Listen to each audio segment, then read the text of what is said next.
Wanita pergi bermain. Bab 60. Jangan menggunakan cara ini padaku. Cepat katakan. Verlina berkata seperti ini, tapi ekspresi wajahnya sudah melembut. Saat kecil dia sudah tahu kalau Darlene adalah gadis kecil yang tidak suka menangis dan sangat pendiam. Saat itu walaupun dia sangat tidak peduli pada apapun, tapi dia sangat kagum pada Darlene. Setelah itu, waktu membuktikan. Pendiam apaan? Omong kosong. Mungkin lingkungan yang menutupi sifat asli Darlene. Saat bersama dengannya, dia pun mulai bernyanyi. Waktu benar-benar kejam. Baiklah. Darlene tahu sifat Verlina. Dengan jujur menceritakan masalah semalam padanya. Verlina memegang dagunya yang runcing, lalu berkata, "Jadi, semalam si bajingan itu yang menyelamatkanmu?" Dan pria yang memiliki kemampuan yang hebat, tidak terlihat ya. Yos juga adalah pria yang bisa memukul orang. Darlene menganggukkan kepala, berhenti sejenak dan bertanya, "Verlina, kenapa kamu tahu aku ada di rumah sakit?" "Oh, aku pergi mencarimu di toko. Awalnya ingin menanyakan tinggi badan putramu untuk membeli beberapa baju. Mendengar kamu masuk rumah sakit, aku pun datang kemari." Verlina menjawab dengan jujur. "Baju Derek sudah sangat banyak, tidak perlu beli lagi. Besok kita tinggal pergi saja. Apakah di tempatmu ada kamar lebih?" Darlene memutuskan setelah menjemput Derek kemari, dia akan menemani Derek. Lagian Yos kedepannya juga tidak akan datang mencarinya lagi. Walaupun mencarinya juga hanya untuk menyelesaikan tugas saja. Tentu saja ada. Apartemen elit 2 kamar 1 ruang tamu. Bagaimana kalau kamu juga pindah tinggal bersamaku? Kata Verlina sambil mengedipkan matanya. Sering tinggal tidak mungkin. Kadang-kadang pergi ke sana masih bisa. Tapi aku harus menghubungi sebuah sekolah. Anak jeniusnya itu adalah anak yang sangat suka belajar. Hal kecil ini serahkan saja padaku. Bagaimanapun dia juga adalah putraku. Kata Verlina menepuk dadanya. Kalau begitu, maaf sudah merepotkanmu ya. Darlene juga tidak sungkan pada Verlina. Verlina melihat sudah sore. Dia pun mencari tempat duduk dan duduk. Baru menyadari satu hal. Darlene, sejak kapan kamu begitu rela tinggal di ruangan yang begitu elit? Darlene terdiam sejenak lalu bertanya kembali. Apakah kamu rasa mungkin? Sepertinya tidak mungkin. Jadi kamar ini seharusnya diatur oleh Yos. Verlina melihat Darlene yang cemberut, memiliki sebuah pemikiran, lalu berkata, Darlene, lagian kamu sudah sembuh. Bagaimana kalau malam ini temani aku pergi bermain? Kamu ingin pergi bermain di mana? Sesuai dengan masa lalu yang tidak baik, Darlene dengan hati-hati bertanya. Saat kecil dia tidak jarang ditipu melakukan hal bodoh. Setiap kali akhirnya akan membuat orang tidak menduga. Seharusnya adalah ingatan yang tidak akan dilupakan seumur hidup. Verlina menunjukkan wajah sedih dan berkata, Aduh Darlene, wajahmu yang begitu berjaga-jaga benar-benar membuat hatiku sakit. Verlina, kita berdua sudah kenal begitu lama. Apakah baik kamu melakukan ini?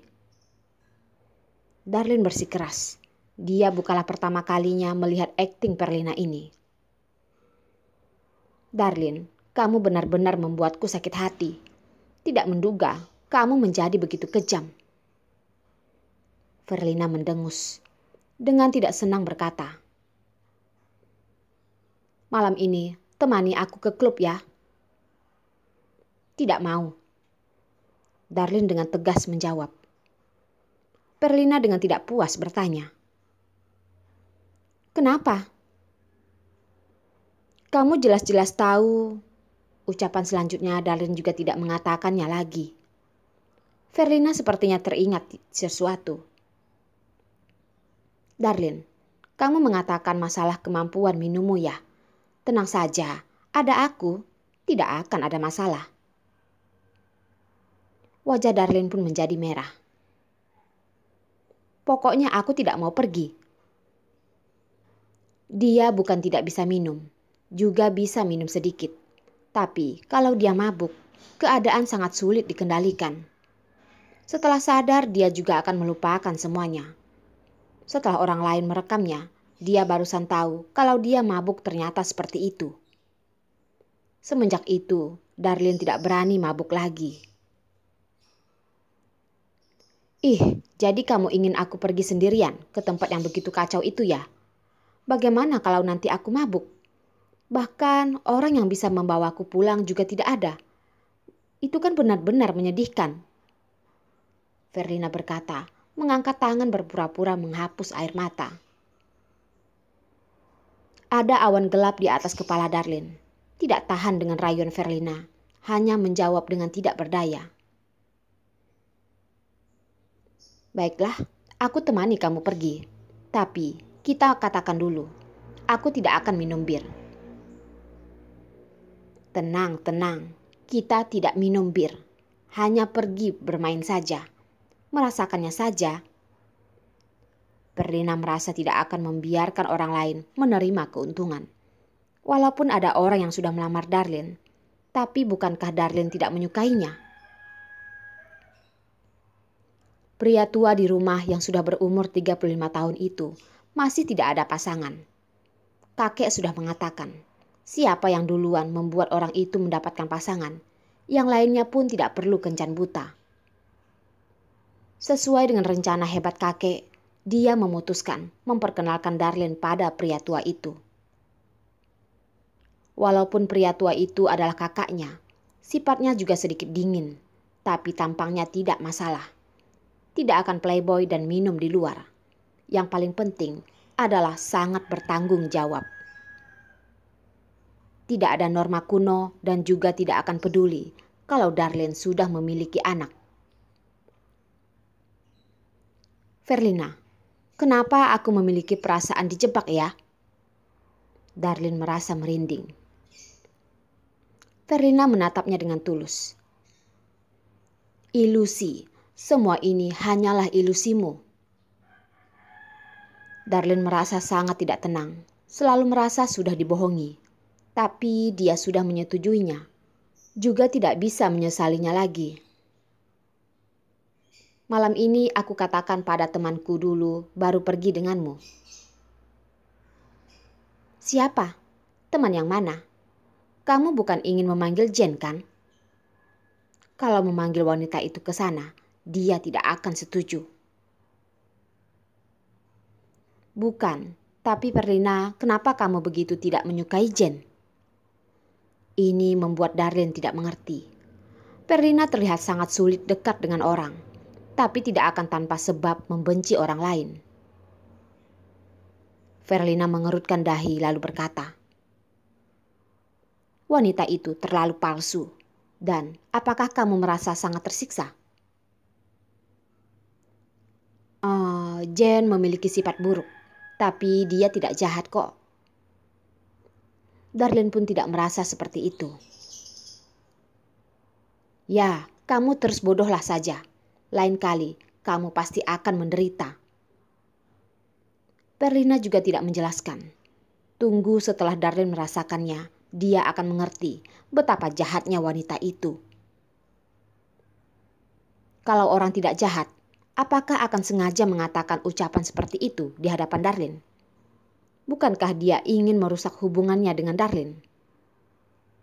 Untung saja Darlene bukan wanita yang begitu bodoh. Darlene mengikuti Perlina ke kasir untuk mengurus masalah keluar dari rumah sakit. Dia pun diberitahu kalau sudah ada orang yang membayar biaya rumah sakitnya. Mereka berdua saling menatap dan tidak tahu harus mengatakan apa. Ada orang yang sudah membayar, masih tidak baik ya? Perlina melihat Darlene yang berlagak kuat. Dengan jijik berkata, "Jangan hiraukan lagi. Kamu telepon temanmu itu dulu. Baru pergi ke rumahku untuk mengganti baju." "Ganti baju, aku pulang ke rumahku saja." Darlene juga tahu pakaiannya sekarang tidak cocok pergi ke tempat seperti itu. "Bajumu itu lebih baik untuk dipakai nenek saja," kata Perlina dengan tidak sungkan meremehkannya. "Perlina, tidak begitu berlebihan kan? Bajunya hanya lebih formal saja sih." "Dengarkan saja aku, tidak akan salah." Perlina langsung memutuskan. Darlene dengan tidak berdaya menyetujuinya.